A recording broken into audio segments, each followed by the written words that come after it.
का बेटा था अमित और बहू का नाम था अमृता। सुमित्रा जी की बहू की बातें सुनकर ऐसा लगता था कि जैसे वो बहुत इंटेलिजेंट है, क्योंकि उससे कभी भी कोई भी सवाल पूछो फट से जवाब दे देती थी। अरे भाई, उसके जवाब से तो गूगल भी पीछे रह जाता था। और इसलिए कम से कम सुमित्रा जी के घर में तो किसी को भी गूगल की जरूरत ही नहीं पड़ती थी।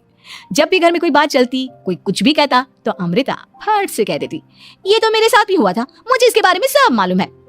एक दिन सुमित्रा जी अमित और अपनी बहू अमृता के साथ अमित के बुआ जी, फूफा जी यानी कि मुकेश और उर्मिला जी के यहाँ पर मिलने के लिए गए। अरे बहुत अच्छा किया अमित बेटा, इतने दिनों के बाद आए हो तुम। हाँ सुमित्रा भाभी, कभी तो आ जाया करिए अपने बच्चों को लेकर। आपकी बहू के आने से तो हमारे घर में भी रौनक आ गई है। वो क्या है ना, अमित ऑफिस के काम में बहुत बिजी रहता है, इसलिए उसे तो वक्त ही नहीं मिल पाता। अच्छा, लगता है नौकरी काफी मुश्किल है अमित की। अरे नहीं फूफा जी, ऐसी कोई बात नहीं है। आप तो जानते हैं ना प्राइवेट जॉब में कितना काम होता है। अरे कोई समझे ना समझे, मुझे तो पता है प्राइवेट नौकरी में इतना काम करना पड़ता है कि इंसान की आफत आ जाती है। लेकिन बेटा, तुमने तो कभी जॉब की ही नहीं, तुम्हें कैसे पता? अरे जॉब नहीं की तो क्या हुआ मम्मी जी, सब जानती हूँ मैं। सबसे पहले ऑफिस में जाओ, वहां पर अपनी एंट्री डालो, उसके बाद दिन भर सिस्टम पर बैठकर काम करो। चारों तरफ कैमरे लगे होते हैं, आप अपनी नजर इधर की उधर नहीं कर सकते। उसके बाद दिन भर बॉस की चिक चिक सुनो, वो अलग से। यही सब होता है, मुझे ना सब पता है। अरे बहू रानी तो काफी इंटेलिजेंट है, हर बात की खबर है इसको। थोड़ी देर बाद, अब देखिए सुमित्रा भाभी, इतने दिनों के बाद आई हैं आप, खाना खाकर ही जाना, ऐसे तो मैं आपको जाने नहीं दूंगी। वैसे बुआ जी, खाने में क्या बनाया है? वो क्या है ना बेटा, आज तुम्हारी बुआ जी की तबीयत थोड़ी ठीक नहीं थी, इसलिए हमने सोचा कि जब तुम लोग यहाँ आ जाओगे तो बाहर से खाना मंगवा लेंगे और साथ में बैठकर खाएंगे। लेकिन बस प्रॉब्लम इतनी सी है कि मुझे बाहर से खाना ऑर्डर करना नहीं आता। सोचा जब अमित आएगा तो उसी को बोल दूंगी। अरे मुझे आता है ना, मैं कर देती हूँ ऑर्डर। बताइए क्या क्या मंगाना है आपको? इटालियन, कॉन्टिनेंटल, इंडियन, पंजाबी, सब पता है मुझे। क्या बात है बहू, क्या घर में भी खाना रोज बाहर से ऑर्डर करती हो? अरे नहीं बुआ जी, ऐसी कोई बात नहीं है, बस मुझे ना सब पता है। कोई बात नहीं अमृता, मैं अपने फोन से ऑर्डर कर देता हूँ। अरे क्या बात है, आजकल ऑनलाइन डिलीवरी पर कोई ऑफर नहीं चल रहा है, वरना काफी पैसे बच जाते। कैसी बात करते हैं अमित, मैं कह रही हूँ ना मुझे सब पता है। मुझे एक बहुत अच्छा ऑनलाइन डिलीवरी वाला मालूम है, जहाँ पर 50% ऑफ मिल जाएगा। और आज तो वैसे भी फ्राइडे है ना, फ्राइडे को तो उस पर 50-70% ऑफर मिलता ही मिलता है। अरे क्या बात है, इसके बारे में तो मुझे पता ही नहीं था। अरे बेटा, जिस चीज के बारे में किसी को पता नहीं होता, हमारी बहू को पता होता है। एक काम कर, तू उसी को ऑर्डर करने दे।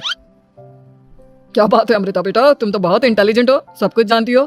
कुछ दिनों के बाद सुमित्रा जी की कुछ सहेलियां उनसे मिलने के लिए आती हैं। अरे सुमित्रा बहन कैसी हो, बहू कैसी है तुम्हारी? अरे पूछिए मत, बहुत इंटेलिजेंट है मेरी बहू, सब कुछ जानती है। क्या बात है, बहू के आने के बाद तो औरतें दुखी हो जाती है, लेकिन तुम तो बहुत खुश लग रही हो। वो क्या है ना, मेरी बहू है ही इतनी अच्छी।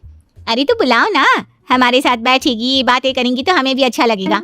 सुमित्रा जी अमृता को बाहर बुलाती हैं और उसके बाद सब लोग बातें करने लगते हैं। क्या बताऊं, कुछ दिनों से घुटनों में इतना दर्द हो रहा है कि चला भी नहीं जाता। अब बुढ़ापे में तो ये सब चलता ही रहता है, क्या कर सकते हैं। आंटी जी, आप योगा करिए, योगा और साथ में ना काले तिल खाया करिए, आपके घुटनों का दर्द भाग जाएगा। लेकिन तुमको ये सब कैसे पता बेटा? अरे मेरे भी घुटनों में दर्द होने लगा था, मैंने योगा किया और काले तिल के साथ गुड़ मिलाकर उनके लड्डू बनाकर खाए, एकदम ठीक हो गए मेरे पैर। अमृता, ये तुम क्या कह रही हो? इतनी कम उम्र में तुम्हारे पैरों में दर्द कैसे हो सकता है? अरे मम्मी जी, सच कह रही हूँ, एक बार अगर कोई ये नुस्खा अपना लेना बस मजा आ जाए। ठीक है बेटा, अगर तुम कहती हो तो मैं ये करके देखती हूँ। मुझे सब पता है आंटी जी, ये मेरे साथ हो चुका है, इसीलिए तो बता रही हूँ मैं आपको, ऐसे नहीं बताती किसी को। कुछ दिनों के बाद अमित अमृता को अपने दोस्तों के साथ घूमने के लिए ले जाता है। क्या यार, क्या जिंदगी हो गई है, सारा दिन ऑफिस का काम करते रहो, अपनी हेल्थ पर तो ध्यान ही नहीं दे सकते। अरे क्यों नहीं दे सकते अपनी हेल्थ पर ध्यान, सब दे सकते हैं, इंसान चाहे तो कुछ भी कर सकता है। क्या बात है भाभी, आप इतनी श्योरिटी के साथ कैसे कह सकती हैं? अरे आजकल ना एक से एक एप्लीकेशन है मार्केट में, और जानते हैं उसमें कुछ एक्सरसाइज तो ऐसी बताते हैं जिन्हें आप अपने ऑफिस में बैठे बैठे, मेरा मतलब लैपटॉप पर काम करते करते भी कर सकते हैं। अमृता, ऐसी एक्सरसाइज के बारे में तो मुझे भी नहीं पता था, तुम्हें कैसे मालूम? अरे मुझे सब पता है, हर चीज की खबर रखती हूँ मैं, जानते हैं ना आप। लेकिन ऐसी कौन सी एप्लीकेशन है और ऐसी कौन सी एक्सरसाइज है भाभी? एक मिनट, मैं आपको अपने मोबाइल में दिखाती हूँ। अरे वाकई में भाभी तो सही कह रही हैं। देखो यार, इस पे कितनी अच्छी एक्सरसाइज दिखाई गई है, अपनी चेयर पर बैठे बैठे एक्सरसाइज भी कर लो, काम भी और हेल्थ भी। वाह भाभी वाह, मजा आ गया। लेकिन अमृता तुम्हें इस बारे में कैसे पता? अब मेरे साथ जो चीज हो चुकी है उसके बारे में तो मुझे पता होगा ही ना अमित। मतलब तुम कब ऑफिस में काम करने गई जो तुमने ऑफिस करते करते एक्सरसाइज की? मैं जो किचन में काम करती हूँ अमित, घर के काम, वो किसी ऑफिस के काम से काम है क्या? बस मैं भी वो सब करते करते इनमें से कुछ एक्सरसाइज ट्राई कर लेती हूँ, इसलिए मुझे सब पता है। सही है यार, तुम तो बहुत इंटेलिजेंट हो। कुछ दिनों के बाद ये क्या है? एक दोस्त ने मेरे साथ एक मजाक किया है लेकिन समझ में ही नहीं आ रहा। अरे बेटा तो अमृता से पूछ लेना, उसके पास कोई ना कोई जवाब जरूर होगा। ठीक कहती है मम्मी जी, मैं सब जानती हूँ। लेकिन अमृता ये थोड़ा मुश्किल है, सोच लो। मेरे लिए कुछ भी मुश्किल नहीं, दुनिया की कोई भी पहेली हो मैं चुटकी में सॉल्व कर लेती हूँ।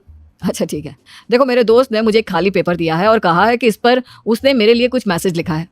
अब एक बात बताओ यार, खाली पेपर पर जिस पर कुछ भी नहीं लिखा हुआ उसे मैं कैसे पढ़कर बताऊं? अरे बस इतनी सी बात, इसे तो मैं चुटकियों में सॉल्व कर दूंगी अमित। लेकिन कैसे बहू? इस पेपर पर तो वाकई में कुछ नहीं लिखा हुआ, एकदम खाली पेपर है, कैसे क्या पढ़ोगी तुम? अमित एक छोटा सा काम करो, जल्दी से एक मोमबत्ती लेकर आओ। अरे बहू, पेपर में आग लगाने का इरादा है क्या? नहीं नहीं मम्मी जी, इस पेपर पर अमित के दोस्त का लिखा हुआ मैसेज पढ़ने का इरादा है। अमित कैंडल लेकर आता है। अब ना बस इस पेपर को धीरे धीरे कैंडल के ऊपर घुमाते रहो, देखना 2 ही मिनट में मैसेज आपकी आंखों के सामने होगा। अच्छा ठीक है, मैं ऐसा करके देखता हूँ।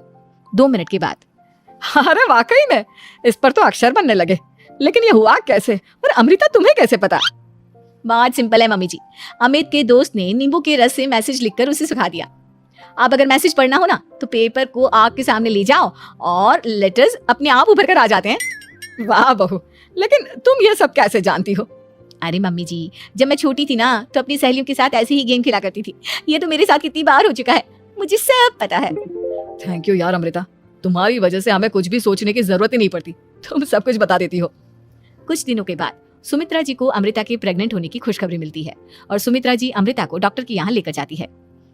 देखिए सुमित्रा जी, आपकी बहू की तबीयत बिल्कुल ठीक है, किसी भी तरह की चिंता करने की कोई जरूरत नहीं है, लेकिन हाँ उनको आयरन वाली डाइट खाने की बहुत जरूरत है। ठीक है डॉक्टर साहब, आप बता दीजिए मैं अपनी बहू को क्या क्या खिलाऊं ताकि उसकी तबीयत ठीक रहे और आने वाले बच्चे की भी। अरे मम्मी जी, इसमें डॉक्टर से पूछने की क्या जरूरत है, किशमिश है, अनार है, पालक है, ये सब खाना चाहिए, आयरन का लेवल बिल्कुल बराबर रहता है। अरे वाह, आपकी बहू तो सब कुछ पहले से ही जानती है।